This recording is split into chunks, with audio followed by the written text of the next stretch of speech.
For about as long as anyone can remember, Assassin's Creed fans have been loudly demanding a series installment that's set in feudal Japan. For what felt like endless years, it felt like the developer had become immune to that particular idea, and that Assassin's Creed would never head to Japan. But at long last, the company has confirmed that later this year, Assassin's Creed Shadows will finally give fans what they've been asking for years.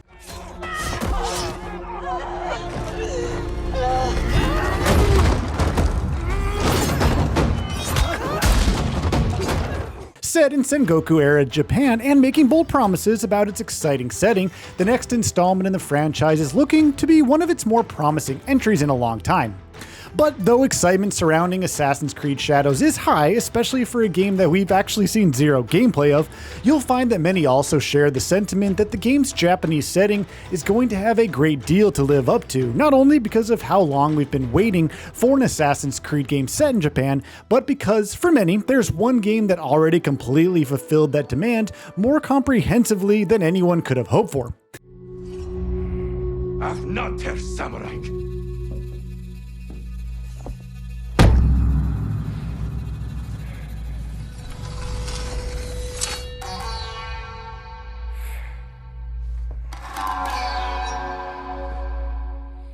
Thanks to 2020's sucker punch masterpiece Ghost of Tsushima's gorgeous 13th century Japanese setting and its Assassin's Creed inspired gameplay and structure, for many, the upcoming open world behemoth is going to have to outdo a game that is widely considered better than the vast majority of Assassin's Creed games. This is, interestingly enough, something of a recurring incident.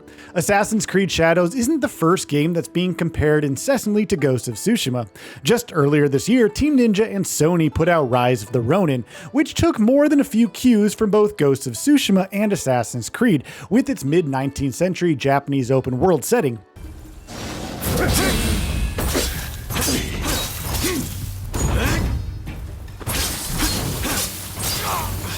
Given how pronounced those similarities were and how much the game had to live up to, perhaps those comparisons may have been louder than some may have cared for, but they very much felt like they were merited.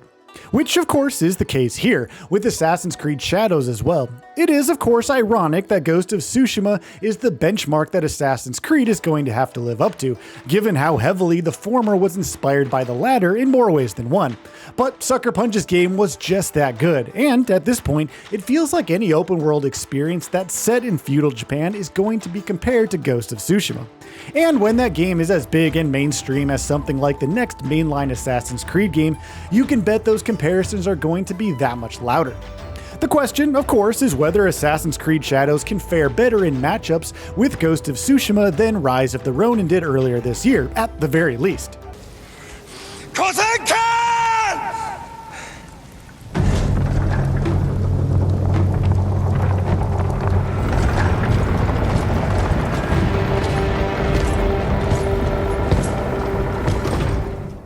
Given the fact that we haven't seen any gameplay of the title so far, for the most part we can only speculate, though at least we can do so based on details that have emerged on the game from developer interviews, and from what its own predecessors have done in the past. For starters, the developer is going to have to ensure that Assassin's Creed Shadows map is significantly more interesting than, say, Odyssey's maps. Sure, those maps were impressive thanks to how mind-bogglingly massive they were, but given their sheer size, they also often felt almost like they were procedurally generated, with the world size diluting any of its design strengths. With Assassin's Creed Shadows, supposedly the developer has dialed the crank back down at least a little bit in terms of the map size, with the world supposedly being about as large as Origin's map was. Across all of that real estate, we're hoping that the game will pack dense and intricately crafted cities, awe-striking and visually captivating vistas, and legitimate environmental diversity that truly makes the world feel dense and alive. If Assassin's Creed Shadows wants to perform respectably in comparisons against Ghost of Tsushima, it's going to have to craft one of the series' best and most memorable open world maps of all time. Just as important, I feel, will be how you traverse through that map, though this admittedly is not because it has much to live up to when going up against like Ghost of Tsushima, but because it has a lot to live up to as an Assassin's Creed game. Ghost, of course, isn't necessarily known for its traversal mechanics. Though there are some light parkour mechanics, especially with Jin's grapple hook, the majority of your open world navigation is done on horseback, unless you're a psycho who likes to just, run everywhere for some reason. So no, it's not like Assassin's Creed Shadows will have stiff competition from Ghost in this area. You do, however, always expect an Assassin's Creed game to have fun traversal. Parkour mechanics have been heavily dumbed down in the franchise for a while now, even if at last Origins and Odyssey turn the clock back with its parkour mechanics a little bit. Though with Shadows, we're desperately hoping the developer will remedy that. Assassin's Creed needs to go back to the intricate, detailed, and deliberate style of parkour that it boasted with the likes of Unity and Syndicate, something that feels much less automated and looks much more stylish. Will Shadows make that hard of a U-turn? Well, it's highly unlikely, but based on what the developers say, the game is going to place more of an emphasis on parkour, including a grappling hook mechanic, when you're playing as the shinobi Neo, so perhaps that indicates a relatively greater emphasis on parkour than AC Origins and the action RPG behemoths that it spawned. There are, of course, many other factors that can and will have a significant impact on how well Assassin's Creed Shadows can stick the landing, or if it even can. Everything from how compelling its stories and characters are, to how fun its combat and stealth are, to how it handles and balances its progression mechanics, to any number of other things are also going to be important pillars of the experience on offer.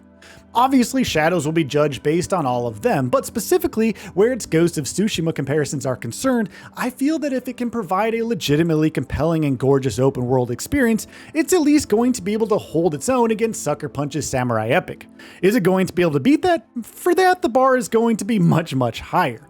Thankfully, the developer has confirmed that it's going to be completely pulling back the curtain on Assassin's Creed Shadows with a fully fledged gameplay reveal not long from now, what with the next Forward showcase coming not very soon. So at the least, we'll soon have a decent idea of how we should set our expectations before heading into Assassin's Creed Shadows.